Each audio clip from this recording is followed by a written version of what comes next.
আসসালামু আলাইকুম, স্বাগত জানাচ্ছি আপনাকে আন্তর্জাতিক সংবাদে। নতুন করে যুদ্ধের আশঙ্কা, ইরানি কমান্ডারের সতর্কবার্তা। মধ্যপ্রাচ্যের পরিস্থিতি আবার উত্তপ্ত হয়ে উঠছে। ইরানের এক জ্যেষ্ঠ সামরিক কমান্ডার সতর্ক করে বলেছেন, ইউনাইটেড স্টেটসের সঙ্গে নতুন করে যুদ্ধ শুরু হওয়ার আশঙ্কা তৈরি হয়েছে।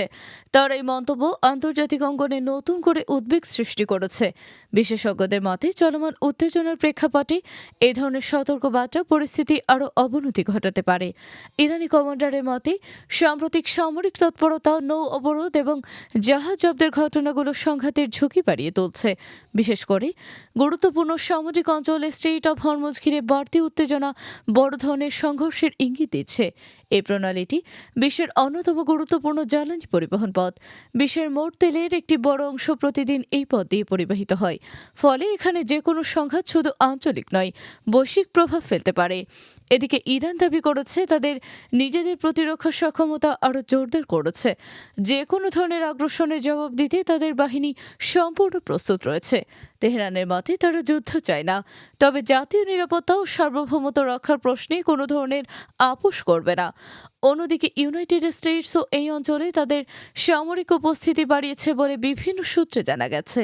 বিশেষজ্ঞদের মতে, এই উপস্থিতি মূলত কৌশলগত চাপ বজায় রাখা এবং নৌপথের নিরাপত্তা নিশ্চিত করার অংশ। তবে একই সঙ্গে এটি উত্তেজনা আরও বাড়ানোর কারণও হতে পারে।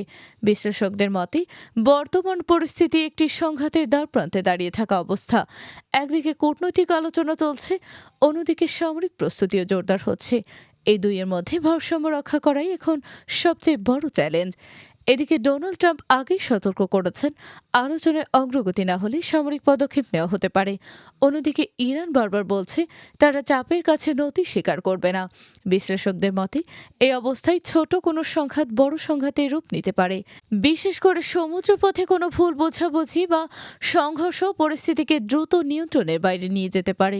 সব মিলিয়ে বলা যায়, ইরানি কমান্ডারের এই সতর্কবার্তা মধ্যপ্রাচ্যের বর্তমান পরিস্থিতিকে আরও উদ্বেগজনক করে তুলেছে। এখন বিশ্বজুড়ে নজর, এই উত্তেজনা কি কূটনৈতিক সমাধানের দিকে এগোবে, নাকি নতুন করে বড় ধরনের যুদ্ধের দিকে ধাবিত হবে ইউনাইটেড স্টেটস ও ইরানের মধ্যে।